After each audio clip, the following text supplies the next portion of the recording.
Pak Charles? Mic-nya tolong nyalakan, Pak. Ya, selamat pagi Pak.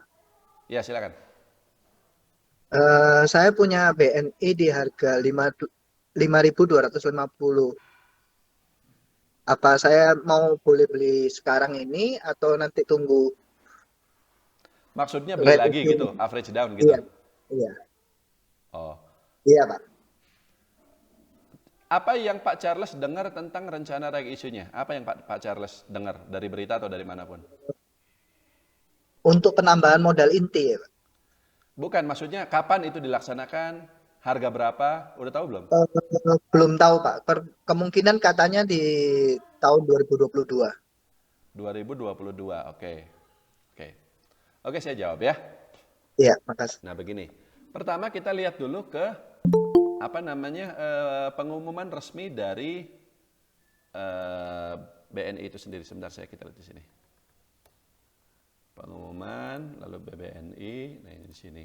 Kemudian kita lihat lagi di sini, presentasikan seluruh layar. Nah, sekarang Bapak Ibu bisa lihat ya. Ini di websitenya BEI ya, di bagian pengumuman, dan saya sudah ketik kata kuncinya di sini adalah BBNI. Di sini ada laporan bulanan registrasi, laporan hasil pemeringkatan, perubahan komite audit. Nah, ini ada penjelasan media massa, kemudian registrasi komite audit, penjelasan lagi media massa dan seterusnya. Tapi belum ada, oh ini ada nih perubahan anggaran dasar perseroan. Sebentar. Oke.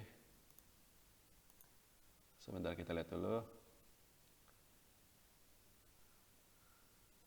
Rapat umum pemegang saham. Nah, kalau memang ada apa namanya? Ini kan dari hasil RUPS ya, hasil RUPS dan ada pada intinya adalah perubahan anggaran dasar. Ini memang biasanya merupakan tahap awal dari pelaksanaan right issue, dari pelaksanaan penambahan modal di setor. Jadi Bank BNI sebelum dia menerbitkan saham baru, ya dia melakukan yang namanya perubahan anggaran dasar terlebih dahulu ya. Jadi nanti ada modal dasar, modal ditempatkan dan disetor penuh dan seterusnya. Kemudian di sini ada ini bukan ini nih apa ini, will close 96 branch office, bukan yang itu. Deposito diduga raib, ini juga bukan. Berarti ini nggak ada hubungannya sama apa sih namanya reg isunya. Tapi terkait perubahan anggaran dasar perseroan, maka ini memang mengkonfirmasi bahwa dalam beberapa waktu ke depan, bukan berarti dalam waktu dekat ya, mungkin bisa agak lama dari sekarang. Ini kan tanggalnya tanggal 29 April 2021, bisa sampai 1 tahun dari tanggal 29 April ini. Nah, tapi memang ini mengkonfirmasi bahwa dalam waktu dekat bukan dalam waktu dekat, dalam beberapa waktu ke depan kemungkinan BNI akan melakukan right issue. Nah, sekarang kita balik lagi. Right issue ini apa? Right issue ini artinya BNI akan menerbitkan saham baru. Misalnya jumlah saham sebelumnya 1.000, terbit saham baru sebanyak 200, ya jadinya 1.200. Dampaknya apa? Dampaknya jumlah saham yang beredar itu akan bertambah dan nilai ekuitas perusahaan juga akan bertambah gitu.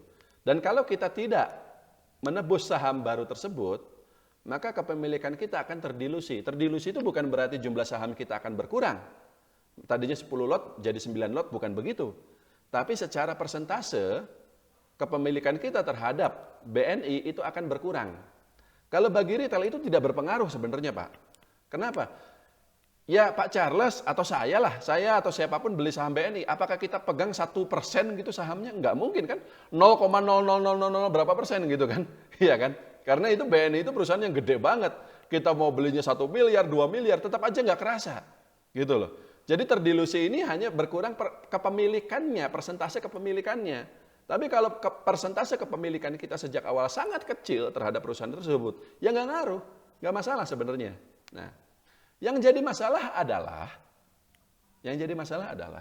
biasanya kalau BUMN right issue menerbitkan saham baru, itu kan ada namanya harga pelaksanaan. Harga pelaksanaan artinya harga tebus dari saham baru yang diterbitkan tersebut. Kalau kita pengen ikut tebus gitu ya, kita pengen ikut beli saham baru tersebut, harganya segitu. Biasanya harganya itu di bawah harga pasar.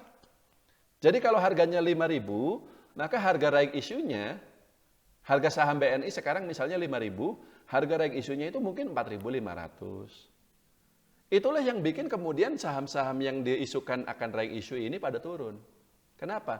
Karena daripada beli sahamnya di pasar pada harga 5.000, ya mendingan kita beli tebus saham baru tersebut pada harga lebih rendah dong. Iya kan? Alhasil sahamnya nggak ada yang beli, bukan nggak ada yang beli, jadi berkurang. Atau saya misalnya sebelumnya berencana nih beli saham BNI di harga 5.000, tapi begitu saya dengar berita soal reg isunya ini, ya saya tunda. Saya nggak jadi beli, orang lain tetap jualan, ya turun sahamnya. Kan gitu. Nah, tapi ada tapinya. Secara valuasi, Pak Charles dan teman-teman yang lain nanti boleh cek. BNI ini PBV-nya udah 0, loh pada harga sekarang ini. 0, sekian. Pada harga bukan lagi 5.250 ya. Sekarang harganya berapa Pak Charles BNI? 4.000-an kan? 4.620 kalau nggak salah, Pak. Ya, 4.620. Itu PBV-nya tinggal 0,8 itu. 0,8 atau 0,9. Nah, kalau PBV-nya udah serendah itu, kecil kemungkinan harga pelaksanaan right issue-nya lebih murah lagi. Meskipun bukan berarti tidak mungkin, bisa saja. Tapi kan sejak awal sahamnya juga secara valuasi murah. Jadi masa iya harga right issue-nya lebih rendah lagi? Harusnya sih enggak. Tapi tetap Pak, selama belum ada kepastian. Tadi saya sudah menunjukkan bahwa karena adanya rencana perubahan anggaran dasar dari BNI, maka memang rencana reg issue ini benar adanya. BNI akan melakukan reg issue. Tapi kapan itu kapan yang kita belum tahu. Nah, tapi kalau misalnya kita berencana untuk beli lagi, maka kita harus tunggu sampai jelas informasi bahwa reg issue-nya kapan dan di harga berapa. Kalau memang harganya misalnya 5.000, ya nggak jauh-jauh dari harga pasarnya, saat itulah Pak Charles bisa average down, beli lagi. Jadi untuk saat ini saran saya kalau memang sudah pegang, harga 5.200 juga sebenarnya udah hitungannya udah murah kok Pak. Kecuali kalau Pak Charles pegangnya di harga 6.000 ya. Kalau di harga 6.000 atau 7.000, ya tinggi itu ketinggian. Saya akan sarankan untuk cut loss. Tapi kalau di harga 5.200, itu masih murah. Jadi kalau dia turun, ya lebih murah lagi. Tapi kalau mau beli lagi, tunggu dulu kepastian soal harga reg issue-nya. Berapapun harga reg issue-nya ketika itu, atau gini, untuk average down-nya bukan dengan beli lagi di pasar, tapi dengan Pak Charles nebus saham baru tersebut. Teknisnya bagaimana, ngobrol sama sales Pak Charles di sekuritas. Nanti dia akan jelaskan, karena teknisnya tiap-tiap sekuritas agak beda-beda gitu, seperti itu. Tapi ngobrol aja sama dia, nanti dia kasih tahu caranya gitu kalau mau nebus seperti itu. Kalau misalnya nih harga reg isunya ternyata di 4.000 ya, bisa aja kan? Ya BNI juga akan jeblok ke situ itu. Akan jeblok ke 4.200, 4.100 atau bahkan 4.000 persis. Tapi Pak, ada tapinya. Kalau nanti reg isunya udah selesai, sahamnya akan naik lagi. Akan naik lagi. Jadi turun itu dia benar-benar hanya karena faktor reg isunya itu saja. Begitu reg isunya selesai, begitu orang-orang sudah pada beli, pada tebus saham barunya di harga yang murah tersebut, maka sahamnya akan naik lagi. Jadi itu saran saya, kalau memang daripada beli sekarang, mendingan ya tunggu kepastian reg isunya, tebus saham baru tersebut, kalau memang harganya di bawah harga pasar. Jadi kan Pak Charles pegang sahamnya lebih banyak lagi kan.